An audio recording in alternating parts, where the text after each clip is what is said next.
What's up, YouTube?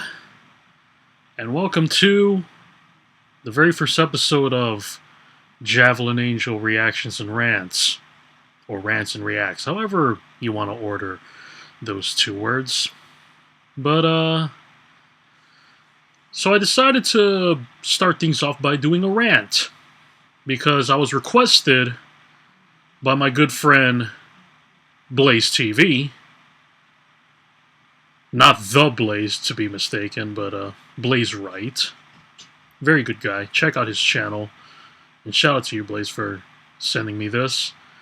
So, he wanted me specifically to react to this guy, who I have no idea who he is, never heard of him before. But apparently his name is like Harman Smith. And from what I'm told, this guy's just like a yammering Nintendo kiss ass.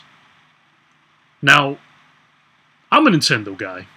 Like, I own a Switch, I have an NES, I have a Nintendo 64, a GameCube, a Super Nintendo, a Wii. But I'm far from a kiss ass of them. Because even I'm really iffy about how they've been doing all these lawsuits.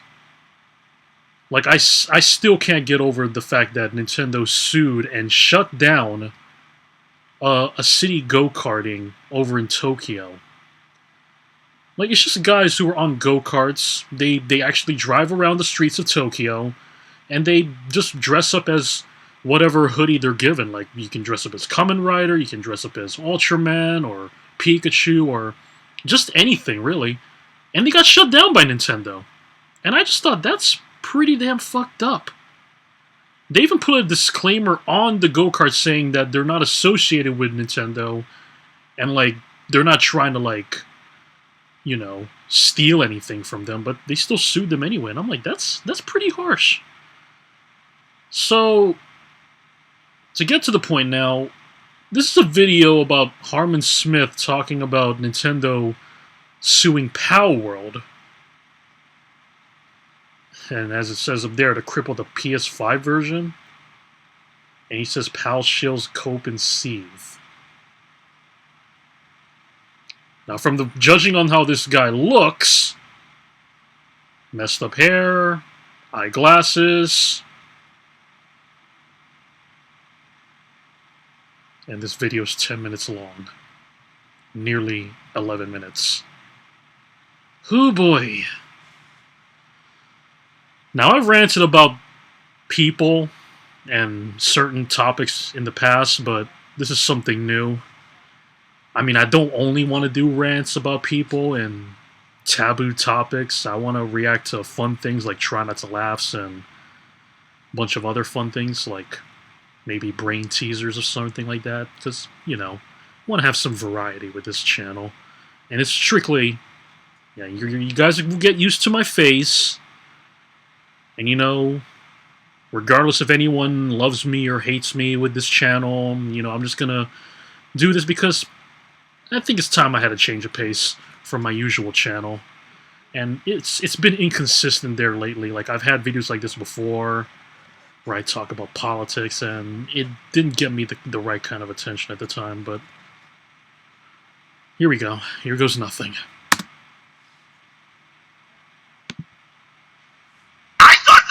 Self-explanatory.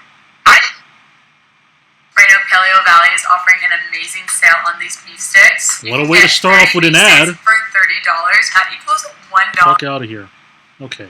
I thought this was kind of self-explanatory. I didn't think I had to make a video explaining Nintendo's legal strategy and their timing and how screwed PalWorld is.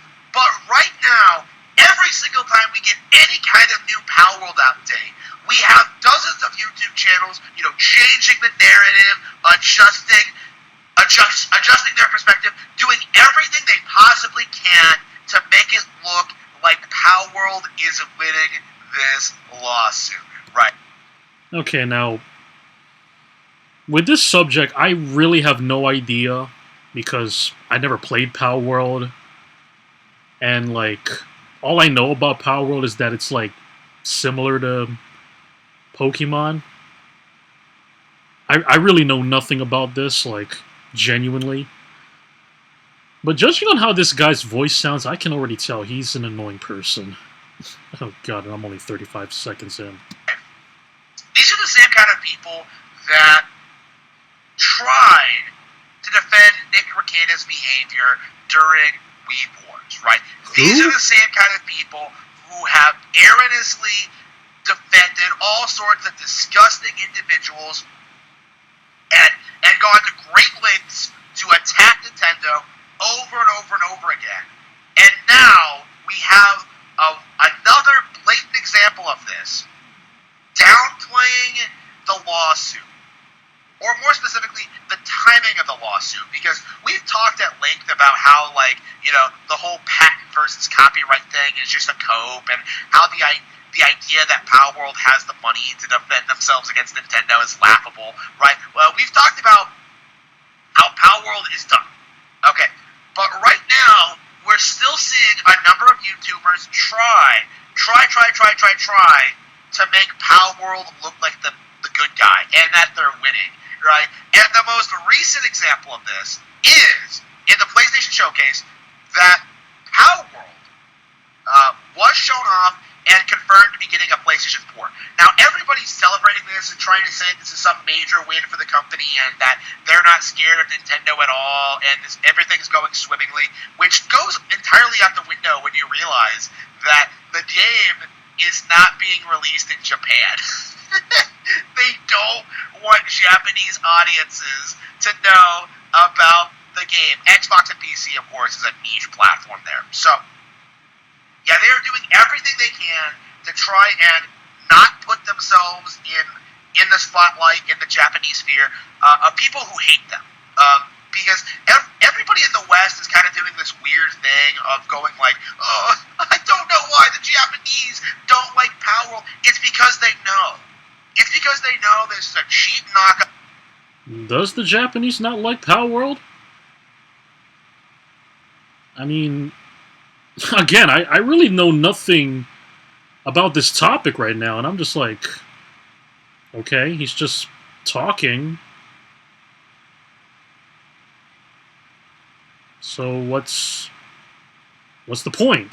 Product that has no reason to exist, that obtained popularity overseas and not necessarily in Japan itself, right? So again, they have no respect for PalWorld. They have no reason to respect PalWorld. You know, like, they don't have the religious, like, contempt for the Pokemon Company and Nintendo like the West. Well, is Japan even the target audience for PalWorld? You know what? Let me look this stuff up right now. I genuinely want to look this up. I need to know more about PalWorld. I mean, I'm coming into this blind. Like, genuinely, I have no idea. I mean, it looks similar to Pokemon from how I'm looking at it. Pocket Pair. It's on Xbox.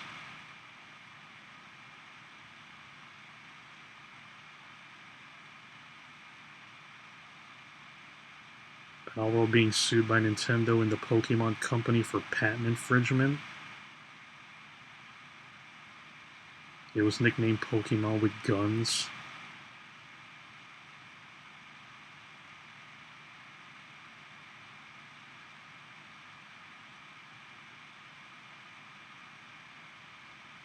So Nintendo needs to prove that PalWorld infringes on their exact patented mechanics. Does the game run like Pokemon? Like, someone please let me know about that. I'm genuinely curious right now.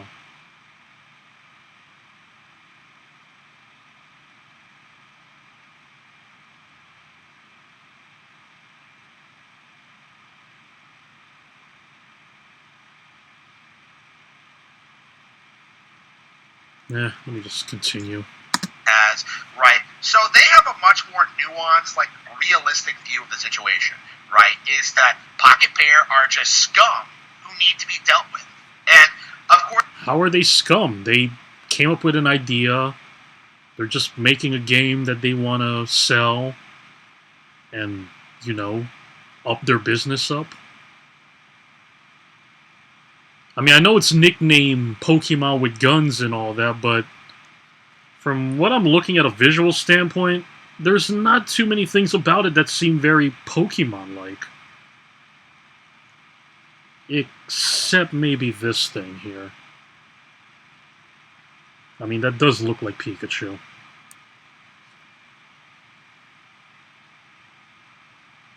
Well, maybe I can see a few similarities.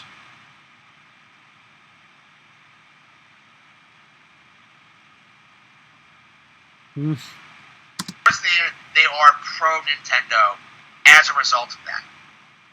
But now, like with this showcase, right, with the PlayStation presentation, right, the cope right now is that Pocket Pair has just had an epic W. When in reality, this is an L, because they released the game on PlayStation. Well, what are people saying is their W, and what are you saying is their L? Can you elaborate and be specific? After months and months of promotion, right, this is the last major platform they will ever release on, right? There's nothing else they can do, right? They're releasing the game on PlayStation, everybody, like... Presenting Odd Pieces. That looks so cool. What is it? It's a new kind of puzzle. I've played puzzles before. Fuck off. And it gets overshadowed by the fact that PalWorld is currently getting sued by Nintendo, right? Nintendo timing this lawsuit the way they did is not a coincidence. People are, trying to say, why did they wait so long? They don't have a case, blah, blah, blah. They're trying to deflect from the fact that by timing the lawsuit to just before Sony formally announced the PlayStation port of PalWorld, Nintendo has severely crippled the game's longevity and relevance, right? Because instead of talking about the PlayStation port, people are talking about the imminent lawsuit. And if you're not a complete fucking retard, you know that PalWorld is going to lose the lawsuit. And do we know that? I mean, nothing's really set in stone with this.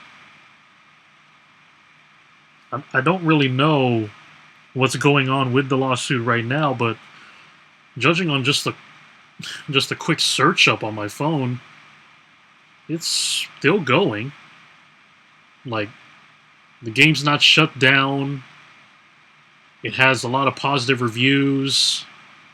I don't see anything bad going on right now. The game is probably going to get taken down, and they are going to have to pay damages, right? It is a meme in the pro Nintendo camp at this point that by giving your money to PalWorld to protest Nintendo, it's just going to go to Nintendo anyway. So again, this is one of those things that really demonstrates just how out of touch the PalWorld audience is and how willing they are, what lengths they'll go to deflect the issues of what's going on currently, right? Because this should not have happened. I've said this over and over and over again. The PalWorld thing is a complete total cope in the eyes of the anti-Pokemon audience, right? They can't handle the fact that Pokemon Scarlet and Violet are some of the best-selling games in the entire series, and so they had to manufacture this lie that PalWorld outperformed it and several other Pokemon games, right? Again, if PalWorld really sold 20 million units or whatever they claim. Let me look that up.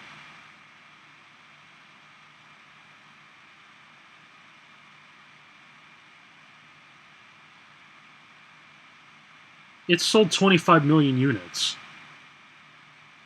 I'm literally looking at it.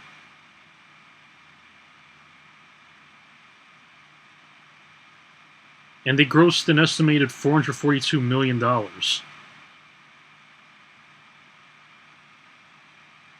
Really? It wouldn't have fallen off the way it did, right? It would still have a player base today. Just like Pokemon still has player bases today. Like, you don't sell 20 million units and then just have a massive fall off like this, right? When you have that kind of fall off with numbers that high, it just means the numbers are faked, right? Because nobody plays PalWorld, right? This reminds me a lot of Horizon Zero Dawn, right? Where this game was supposedly competing with Zelda Breath of the Wild. This was supposedly PlayStation's answer to that. This was supposedly way better and way more mature, and like it has way. Wait. I didn't even know Horizon was being compared to Zelda. When did this comparison happen? It had way better graphics, right? Did he just say graphics? Hold on. I need to hear that. I need to hear that one more time. It had way better graphics.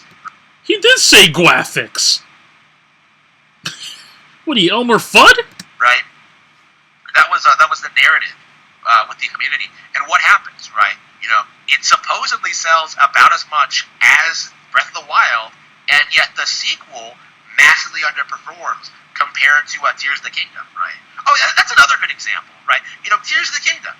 How many people do you see who claim that game bombed when in reality, everyone who was interested in it just picks up Breath of the Wild and plays through that first, right? You know, sales of Breath of the Wild went up after Tears of the Kingdom, and people tried to cope with that too. You know, saying like, oh, it's because Breath of the Wild is such a better game. No, like it's because it came first. You know, it doesn't make sense for the general audience who have never played Breath of the Wild to play the sequel first. Well, why would they only want to play Breath of the Wild just because Tears of the Kingdom came out?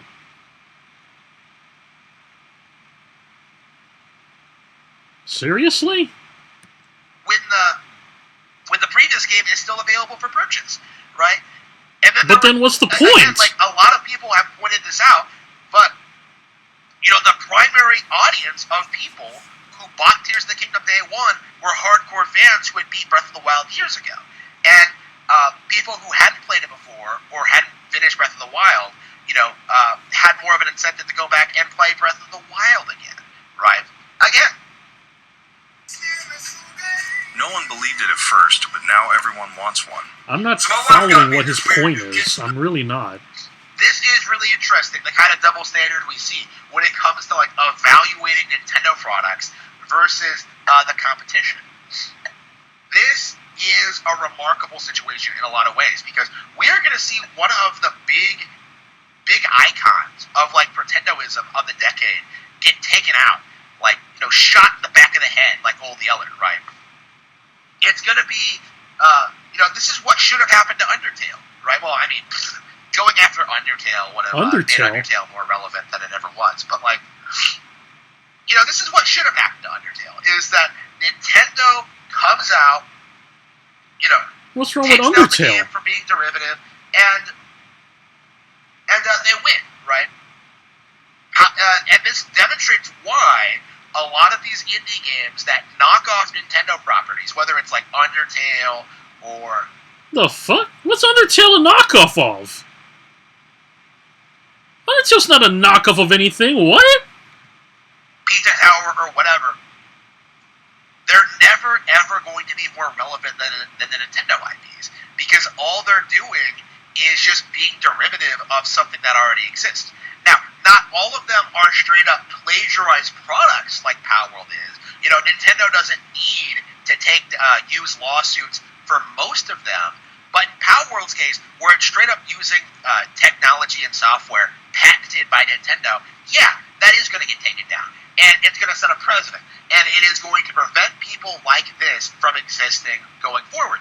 And it would be amazing if we could see this see these kind of lawsuits like issued more often against mobile game devs. I know they went after a Chinese company at one point and got like a $15 million payout. Hopefully that can extend to other businesses as well. Hopefully they can start going after this stuff more regularly. You know, every prominent like Pokemon knockoff that gets any kind of attention, it needs to get taken down. Okay. Okay, so how come Digimon was never taken down? You want to talk about that?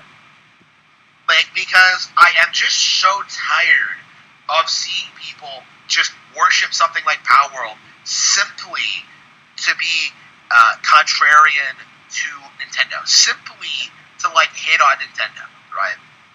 How Again, do you know they're it's doing that? embarrassing seeing these people like Yokai Watch, right? You know, I'm seeing a lot of people like complain about the art in that one, like, oh, it's AI generated. Like, these are the same people who were defending PalWorld. Like, oh, so what if it's AI generated? Like, so what if it's using Pokemon? Like, again, complete double standard. Like, a really good example of just how hypocritical and insane these people are. And we are going to see more of this going forward. We should see more of this going forward, right? Nintendo is not overstepping their bounds by protecting their intellectual property from copycats, right? This needs to be acknowledged, but PalWorld deserves to be taken down. But why? Just because you wanted to? Like, why? At the end of everything that was said with this, why? Well, I'm curious to know. What else does this guy talk about?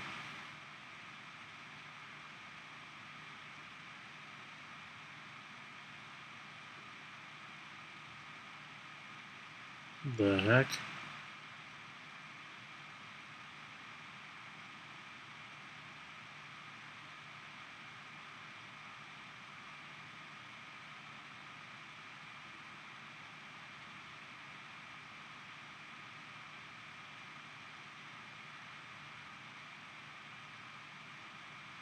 What? Dude, the PS2 is the highest selling video game console of all time. How can you just claim those numbers are fake now? Ugh.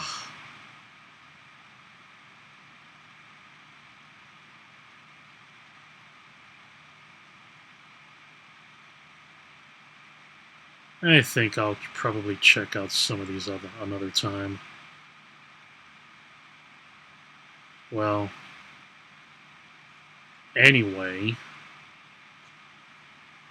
I feel like maybe this is just calm before the storm, just to start things off. It didn't seem too bad.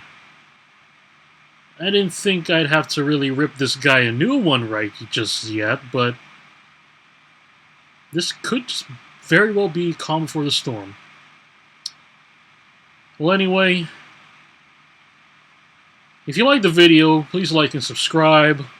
And if there's anything you want me to react to or rant about, give me a DM maybe. If you can hit me up on Discord, or you can even just comment below. But yeah, well, this has been first episode of Rants and Reacts. Yes, we'll see what happens next.